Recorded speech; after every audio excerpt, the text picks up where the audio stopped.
کی ڈیمانڈ کی تو امام حسین نے وہی جواب دیا جو حق کی پہچان بن گیا، مجھ جیسا تو جیسے شخص کی بیعت نہیں کر سکتا۔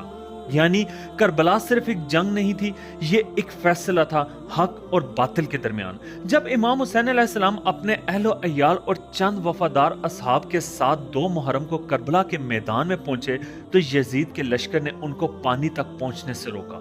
تشنگی یعنی پیاس کی انتہا تک پہنچ گئے مگر حق سے پیچھے نہیں ہٹے۔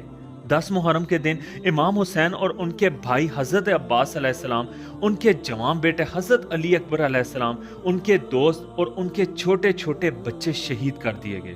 لیکن امام حسین نے صرف ایک بات ثابت کی، حق کبھی سر جھکاتا نہیں ہے۔